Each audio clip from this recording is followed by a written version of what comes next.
but because of its orientation towards an allegedly progressive national wing of the Canadian bourgeoisie ready to break with the Ottawa-Washington axis, the Communist Party was loath to tolerate the nationalist leanings of its Quebecois members. English Canadian social democracy's finest moment, perhaps with respect to Quebec, was when national leader T.C. Douglas opposed Trudeau's imposition of the War Measures Act during the 1970 FLQ crisis. Even if Douglas argued this from an exclusively civil libertarian stance, it did take courage to swim against the aggressive Canadian nationalism that Ottawa whipped up to justify its repression in Quebec.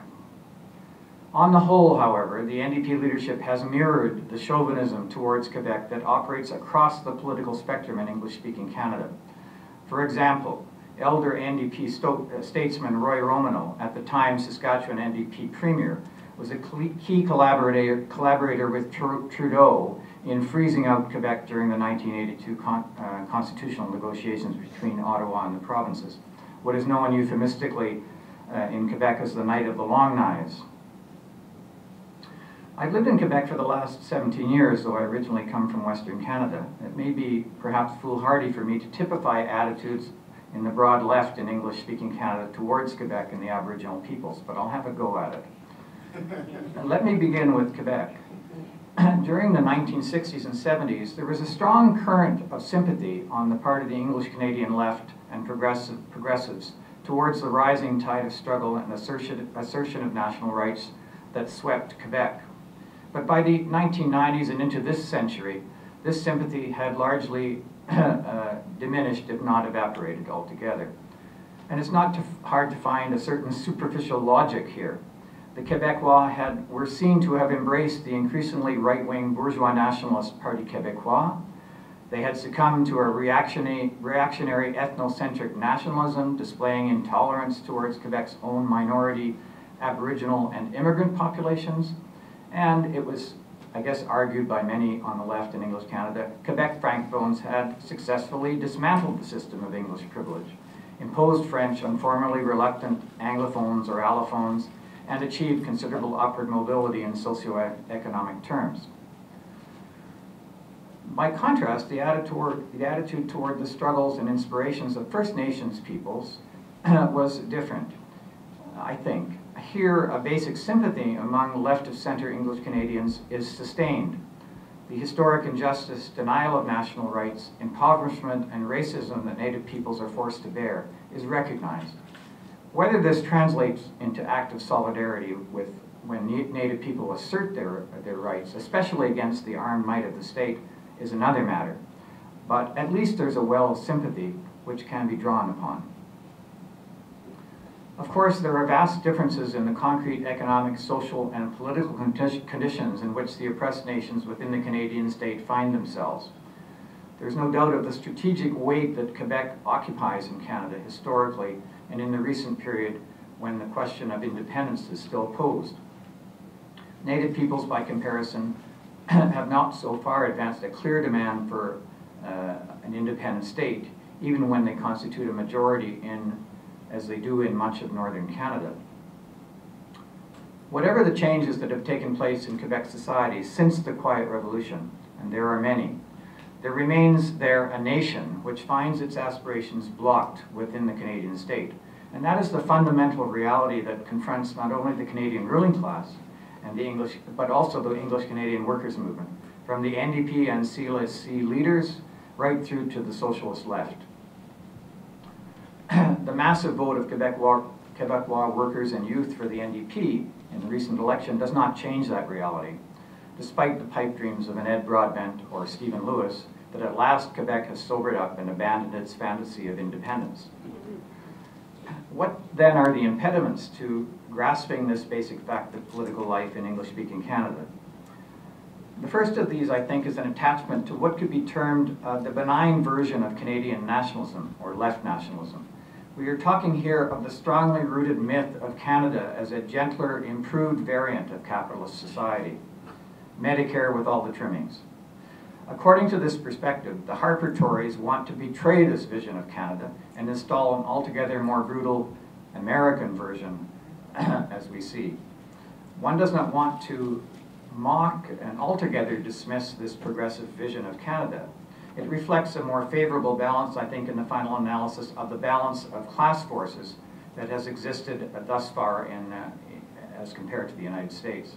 At the same time, in this era of global capitalist assault on living standards and imperialist war abroad, to which the Canadian ruling class is fully committed, the left nationalist discourse is becoming increasingly irrelevant to the struggles that must be waged.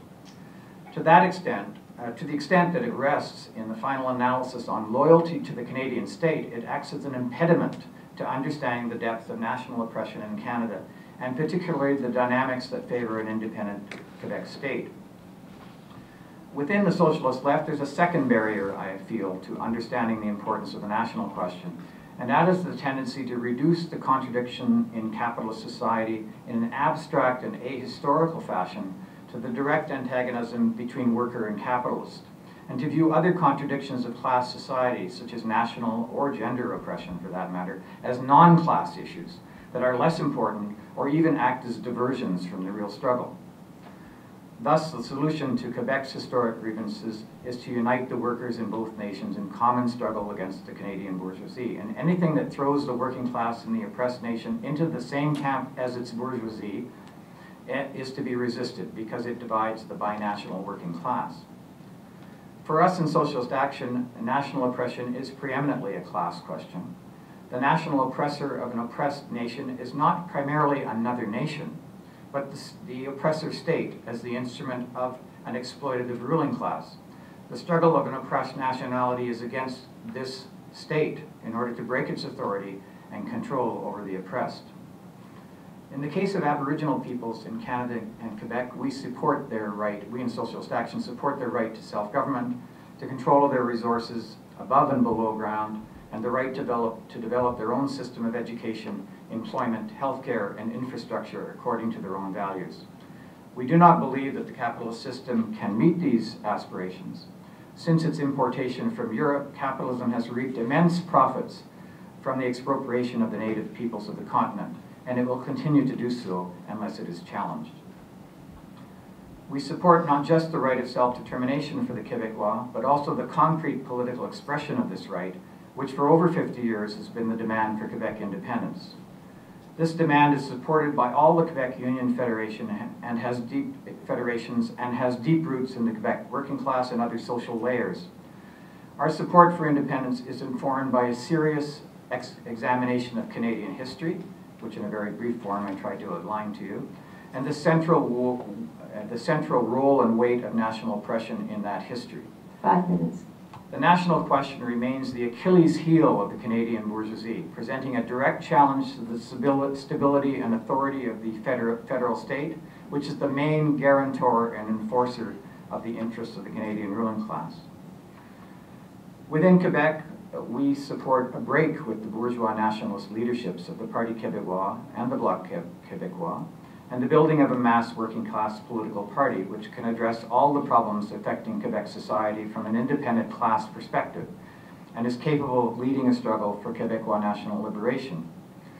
We believe that the emergence of Québec Solidaire represents a partial but a potential step in that direction, and that revolutionary socialists should intervene in that party as an organized tendency to fight for an anti-capitalist program. Inside the NDP, through our participation in the NDP Socialist Caucus, we defend unequivocally the national rights of Quebec and First Nations peoples, and oppose the party leadership's vacillation or outright collaboration with the Conservative and Liberal parties' violations of these rights. NDP leader Jack Layton's about-face on the Clarity Act, which gives Ottawa the power to determine the validity of any future referendum on Quebec independence, is a case in point. Our support for Quebec independence is aimed at creating the best conditions for the class struggle in both Quebec and the rest of Canada.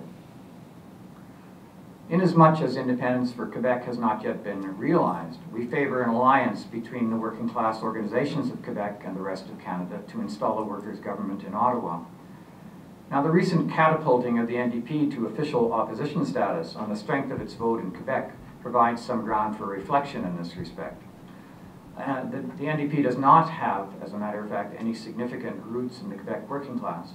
And given the class collaborationist reflexes of its leadership and the party's long record of English-Canadian chauvinism, it will certainly not defend Quebec should another crisis of national unity occur. But at the same time, the willingness of large numbers of Quebecois working people and youth to throw their support to the NDP reflects a recognition of the need for unity against, across the national divide against a mutual class enemy, as personified by the Harper Tories. Whether this rather generous offer is taken up, and to what extent, at the base of the NDP and the labour movement in the rest of Canada remains to be seen. But it is, we would argue, the duty of socialists, even with our small forces, to try to influence this process in a positive direction. That is to strengthen cross-national mobilization against the next round of austerity, militarism, eco-degradation, and repression, which the Harper government surely hopes to impose on us. Indispensable to this task is a clear perspective on the enduring reality of national oppression in the Canadian state and the need to combat it, as I have tried to outline in this talk. So I'll leave that as the conclusion of my remarks. Thank you, Brother. Okay, our next speaker is Brother Manon. Bonjour, good morning. Bonjour. So I'm going to deal with the question that Robbie dealt with, but in the context of the orange wave, okay? And try to discuss the meaning of that and if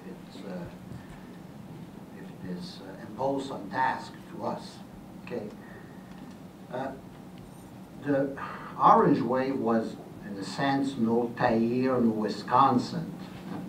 In fact, as I said yesterday, there were major defeat of the fight back movement in Quebec. I'm not coming back to that now. Though there was an important demonstration of 15,000 people on March 12th against the budget of the Liberal government. So when people are invited to go on the street, they go. But what happened actually is the unknown, unexpected. We didn't expect that, and we don't know what to do with it actually for now. So we have to try, but we have to do something. Okay? Is it a shallow phenomenon with no tomorrow? Well, it could be. Just think of what happened to the ADQ. They were the official opposition in 2007. People look at them and say, oh my God, what have we done? So they just washed them out in 2008. It could happen to the NPD the same way. If we look, there was a crop polls in La Presse on Friday. It was asked to the NPD voters, for whom will you vote in the next Quebec election? Well, no change. People will spread their votes the same way as before the federal election, basically, okay? So, yes, it is something, but at the same time, it's nothing. And we have to deal with that. And I think if the fight back movement does not surge in the next years, it will come up to nothing for the left. Something right-wing will come back, the same thing or something else, I don't know, but there will no step forward. It will be another missed opportunity, okay? So what's the meaning? Why did the Quebec people vote that way? Well, first, it was certainly, and that's no problem to understand that, kick out the conservative.